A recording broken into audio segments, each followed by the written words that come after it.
అధికారంలో ఉన్నటువంటి కేంద్ర బీజేపీ ప్రభుత్వం ఎరువుల సరఫరాకు సంబంధించి తెలంగాణ పట్ల, తెలంగాణ రైతుల పట్ల వివక్షపూరితంగా వ్యవహరిస్తూ రైతుల ఆందోళన పడేటువంటి ఒక పరిస్థితిని కలుగజేస్తూ ఉంది. రాష్ట్ర రైతాంగానికి అందరికీ కూడా విజ్ఞప్తి చేస్తాను. ఈరోజు ఎరువుల తయారీ, ఎరువుల సరఫరా, ఎరువులకు సంబంధించినటువంటి పూర్తిగా ఆధిపత్యం కేంద్ర ప్రభుత్వానిదే.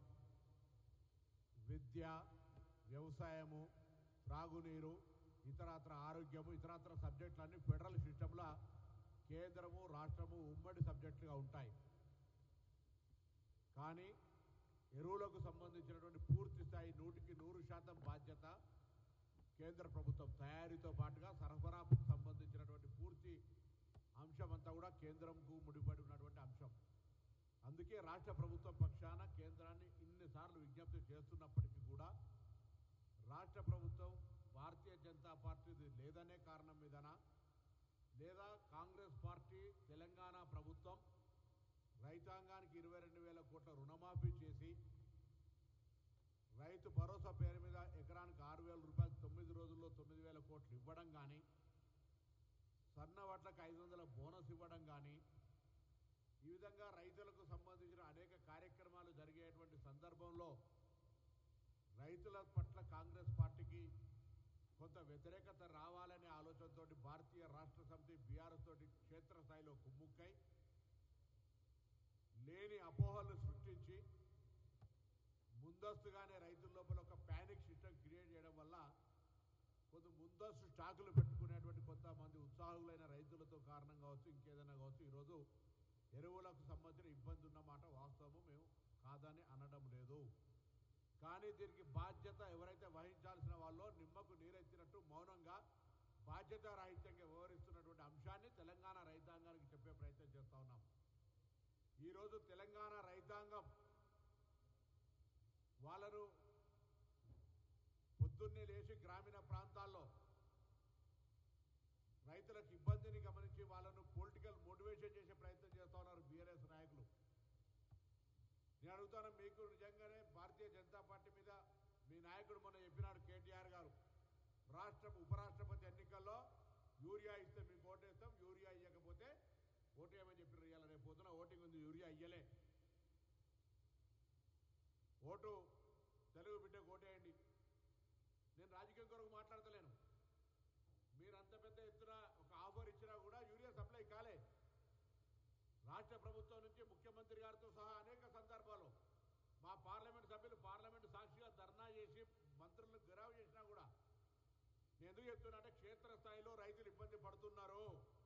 నేను మాజీ మార్కెట్ చైర్మన్గా సహకార సంఘాలకు సంబంధం ఉన్న వ్యక్తిగా రైతు బిడ్డగా క్షేత్రస్థాయిలో రైతులు పడుతున్న ఇబ్బందిని గమనిస్తూ ఉన్నా. వారందరికీ కూడా రాష్ట్ర ప్రభుత్వం నుంచి మీ ఇబ్బందిని గమనిస్తూ ఉన్నాం. కానీ మీకు సహకారం అందించడానికి మా చేతిలో ఎరువుల తయారీ ఉత్పత్తి లేదు.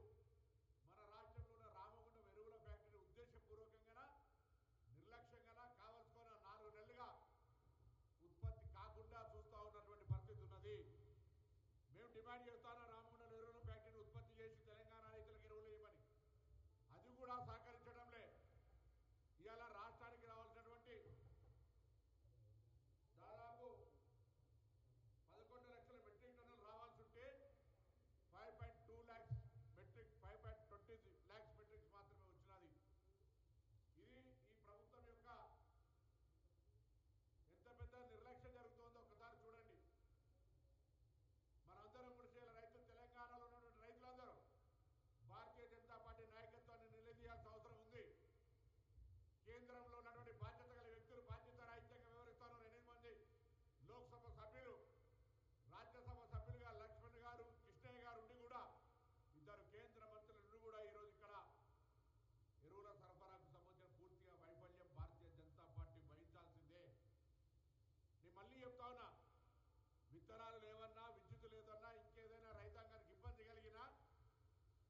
మీరు పట్టించుకోదలుచుకుంటే తెలంగాణ రైతుల గోసలను తీర్చాలనే తపన మీ పార్టీకి ఉంటే ఇలా రైతులకు సంబంధించినటువంటి ఎరువుల సరఫరాకు సంబంధించిన అంశం మీద వెంటనే స్పందించి కేంద్ర మంత్రిని విజ్ఞాపన చేస్తారా, బెదిరిస్తారా, దండం పెడతారా, చేతనైద్దా చేత కాదా, కాకపోతే మమ్మల్ని మేము రమ్మంటారా? ఏదేమైనా ఇలా తెలంగాణ రైతులకు అవసరమైనటువంటి ఈ చివరి దశలో ఒక 2 రోజుల పాటు ఇటు వరి, పత్తి, ఇత్తనాలకు సంబంధించినటువంటి దిగుబడులకు సంబంధించిన ప్రభావం పడేటువంటి పరిస్థితి ఉంది. కాబట్టి దయచేసి రాజకీయ కక్ష ఉంటే తెలంగాణ ప్రభుత్వం మీద ఇంకేదైనా విధంగా తీసుకోండి. రాజకీయ వేధింపులు చేయదలుచుకుంటే తెలంగాణ ప్రభుత్వాన్ని, ప్రజలను ఇంకో రకంగా వేధింపులకు గురి చేయండి. కానీ నేరుగా రైతుల మీద ప్రభావం పడుతూ, రైతులు ఇబ్బంది పడుతూ, రైతులు రోడ్ల పొట్టి తిరిగే పరిస్థితి రావడానికి కారణమైన బీజేపీ స్పందించకపోతే నేను రాష్ట్ర కాంగ్రెస్ అధ్యక్షుడికి, ముఖ్యమంత్రి గారికి, మంత్రులందరూ కూడా కోరుకుంటున్నాం. త్వరలోనే భారతీయ జనతా పార్టీ వ్యతిరేకంగా కార్యాచరణ తీసుకొని ఇలా రైతుల సహకారంతో ఒత్తిడి తెచ్చే విధంగా చర్యలు తీసుకుంటాం. మంచి మాటగా సామధాన భేద దండోపాయాలుగా అనేక సందర్భాలు విజ్ఞప్తి చేసినాం. ఇది హెచ్చరికగా భావించుకోండి. ఇలా